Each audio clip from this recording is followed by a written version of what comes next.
I'm starting to get the feeling that the idea of open source and privacy-focused browsers is becoming more and more popular these days. We already have a few examples like Zen, Brave, Liberal, Florp. All of them follow the same philosophy: privacy. The browser of the day is Helium. Helium is free and open source, built on the foundation of Ungoogled Chromium. Ungoogled Chromium is a free and open source fork of the Chromium web browser that removes all Google-specific web services. If we go to the official Ungoogled Chromium website, we can also check that it features some tweaks to enhance privacy, control, and transparency, and that it also retains the default Chromium experience as closely as possible. So it's still Chromium, but without Google behind. So what is the selling point of this browser? On Helium, we have banks. I'm gonna explain what it means to you soon. It's based on Ungoogled Chromium. It comes with uBlock origin by default, and at least for now, Helium keeps using the manifest v2. And what this thing of manifest means: a manifest is an extension's rulebook. It declares what the extension can do, what permissions it needs, and how it runs inside the browser. So basically, for years, most extensions were built on manifest v2, and then Google pushed the ecosystem toward manifest v3. And by 2025, the manifest v2 was effectively phased out for most Chromium users. And why is that important? Because the manifest v3, the currently manifest, broke the full version of the uBlock origin. This manifest v3 hits one specific detail in the full version of the uBlock origin: the real-time dynamic filtering. Basically, the full version of uBlock origin relies on blocking web requests for dynamic per-site rules, cosmetic filtering, and its element picker. All of these things depends on running JavaScript against the live request string, which the manifest v3 doesn't allow. That's why some browsers are only able to use the uBlock origin Lite, not the full version, because it only uses the declarative net request. What I want to say with all of this, I wanted you to understand which version of uBlock origin you're going to have in this browser. So this is Helium official website. Best privacy and unbiased ad blocking by default. Handy features like native banks and split view, no adware, no bloat, no noise. Made for people, by people. Fully open source. This is Helium official GitHub page. As you can see, it has versions for macOS, Linux, and Windows. Also, Helium is currently in beta, so unexpected issues may occur. Okay. And if you use Linux just like me, you can click in this Helium for Linux link and pay attention on that note. Packaging not listed here is not officially maintained and should be used with extreme caution. The only official ways to install Helium on Linux is using the Fedora compiler if you use Fedora or any Fedora-based distro, and with Helium sign public key for Debian and Ubuntu. For any other distro, there is only the app image version. I think we probably won't have a Flatpak version because they say it's impossible to package Chromium without breaking its sandbox, so the developers recommend you to use the app image version. Actually, there's a version of Helium in the AUR, but it's not official. AUR packages are user-produced content. Any use of the provided files is at your own risk. Keep that in mind. It's actually in the official website. Everything is available on GitHub. No exceptions. Also, they recommend using Gear Lever to update the Helium app image automatically. Okay, so this is Gear Lever. It's a Flatpak package. It's free and open source. Gear Lever is basically a package to manage your app images. So to use Helium, we're going to use Gear Lever, which is completely optional, by the way. So let's download Helium. Clicking on this beautiful button, download. Let's save. Download it. Now we should open Gear Lever. I'm experimenting LM Studio, by the way. Now let's hit the open button and let's look for the Helium app image we just downloaded. Select it, hit open, click on move to the app menu, and boom, that's it. Now if you look for Helium, you're going to have Helium as any other package on your system. Wonderful, isn't it? So let's open and boom, beautiful. You can close Gear Lever. Let me turn off the blur. Okay. Meet Helium. Configure your browser just the way you want it, or use the default preset with the best privacy and comfort. Okay, let's configure. Okay, Helium services. Services are not active until you consent to use them. Changes will be applied after you go to the next page. Alright. Helium services provide additional functionality such as extension downloads, native banks, filter list updates, and browser updates. When disabled, none of these features will work, but Helium will not make any web requests. Okay, so basically all these features require you to enable the browser to connect to Helium services. I think it's that thing about not using Google services behind all of this. I think this way Google can't track which extensions you have installed or removed. Proxy extension downloads and updates. When enabled, Helium will proxy extension downloads and updates to protect your privacy. So basically, if you're going to use extensions on Helium, you have to keep this option enabled. Allow downloading the banks list. Helium will fetch a list of banks that help you browse the internet faster. I'm gonna keep it turned on because I really want to use the banks. I never used it before. Allow downloading filter lists for uBlock origin. Okay, I want that option because I like to explore uBlock origin filters. Allow automatic component updates. Please check for Helium package updates at least every week. Okay. Allow downloading dictionary files for spell checking. Okay. Use your own instance of Helium service. This is basically if you don't want to use Helium services, you can run your own instance here, but this is another conversation, so let's hit next. Default search engine. There's also an icon with a tooltip that says about privacy. Google. I'm not even going to talk about this one and this one. So let's stick with DuckDuckGo and let's hit next. Take your stuff with you. I'm not gonna do that, but you can do if you want to. Next. Let's make Helium default. Not for now. Just trying Helium for now. That's exactly what I'm doing. Next. Ready to browse? Yes, I am. Let's go.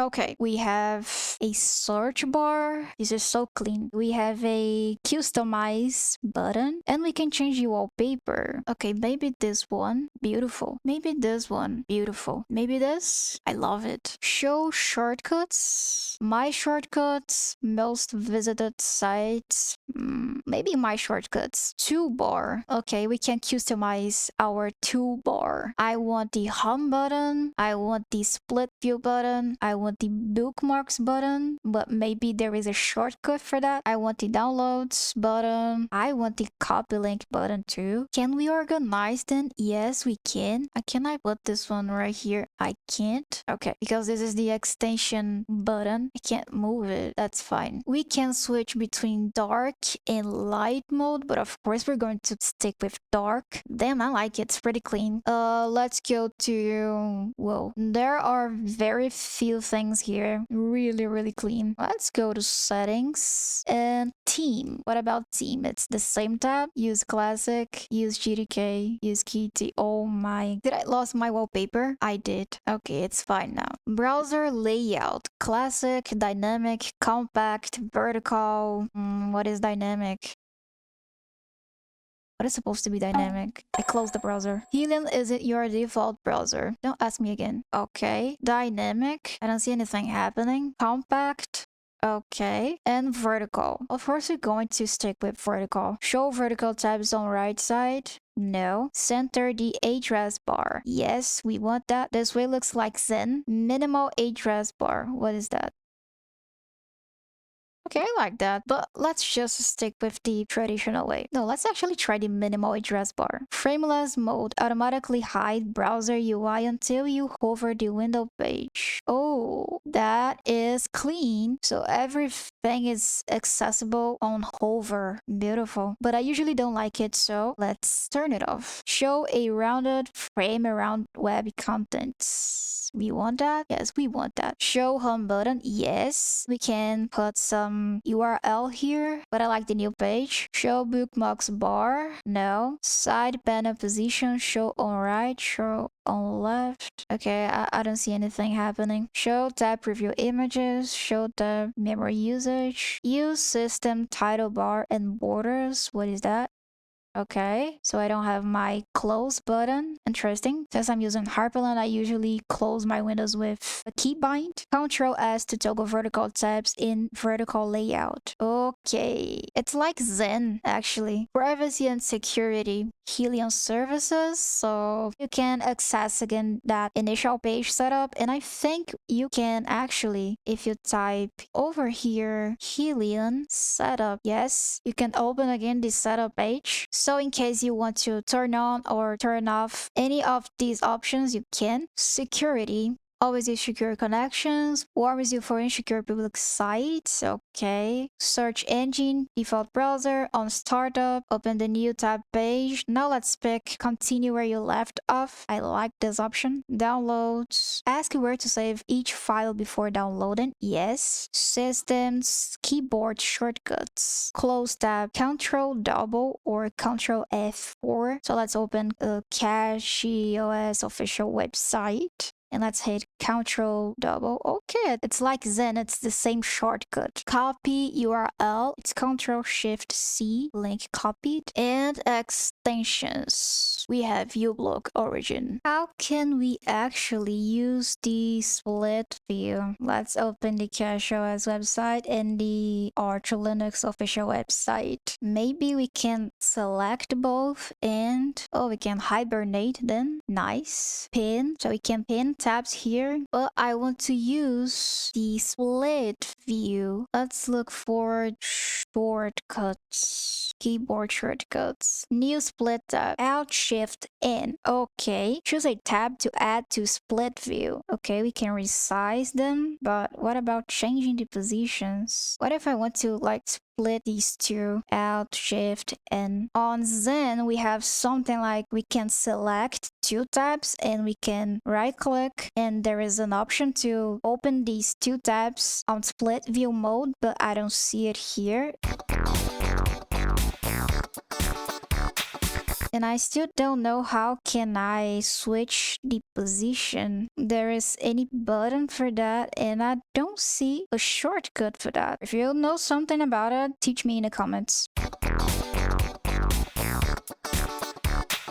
Where is the Zen mode actually? Let's look for Zen mode. No. How can I enable the Zen mode? How to enable Zen mode on Helium browser. To enable Zen mode on Helium browser, type Helium. Okay.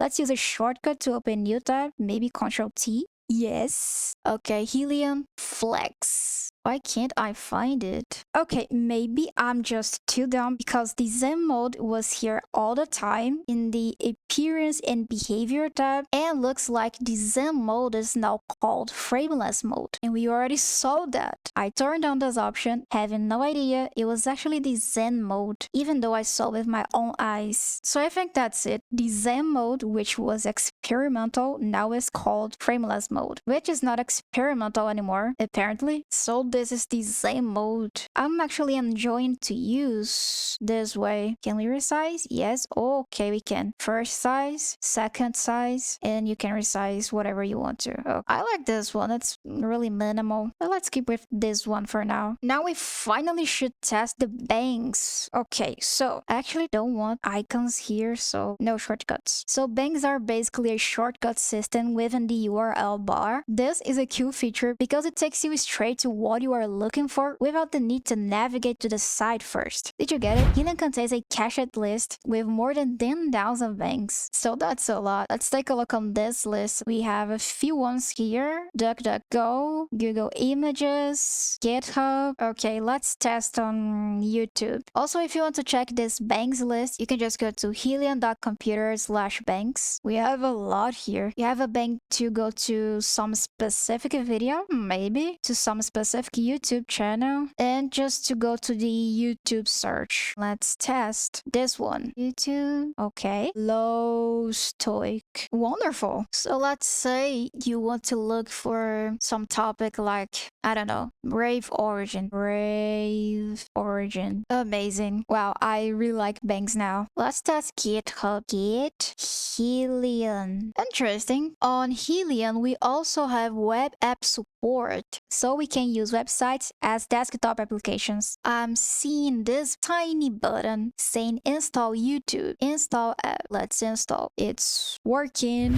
Now let's test the ad blocking capacity of this browser. So we have 96 points out of 100. This is good. So this is Helium with nothing open. Let's see the RAM consumption. Helium.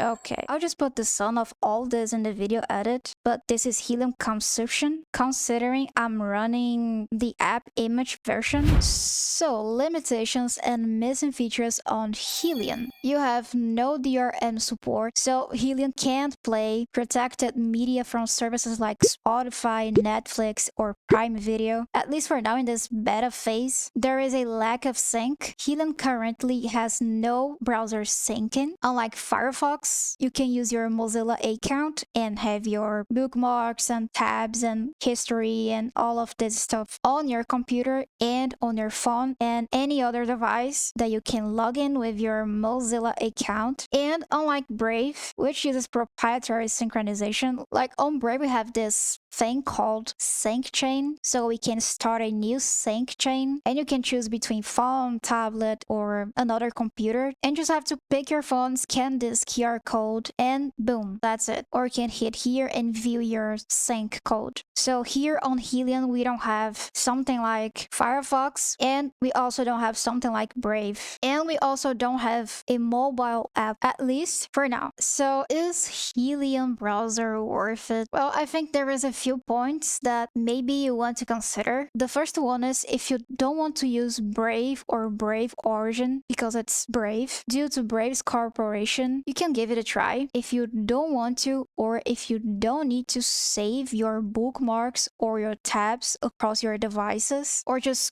keep everything saved in case you lost your computer or something. If you have important bookmarks and you don't want to lose them, or if you don't mind to back up manually your bookmarks, if you don't use DRM protected streaming media like Spotify or Netflix, because this is not a media consumption browser, not for these kind of services, will I keep using Helium? Helium is great, definitely. It's free, open source. There is this thing of Ungoogled Chromium. What actually kills me is that Helium doesn't have any method of synchronization. So I really like to keep my bookmarks saved because I have important bookmarks. Leave a comment about what you think about this browser and if this is actually a better option than Brave, specifically Brave Origin. If you enjoyed this video, hit the like button, consider subscribing if you're not a subscriber yet. And as usual, I'd like to say special thanks to the members of the channel. So thank you so much. My wife, Finlay, Smithy5050, Tacto J Cuba, Snitey27, Sir Viego, Procurador 1337, and the Max for being a member of my channel. We'll talk later and bye bye.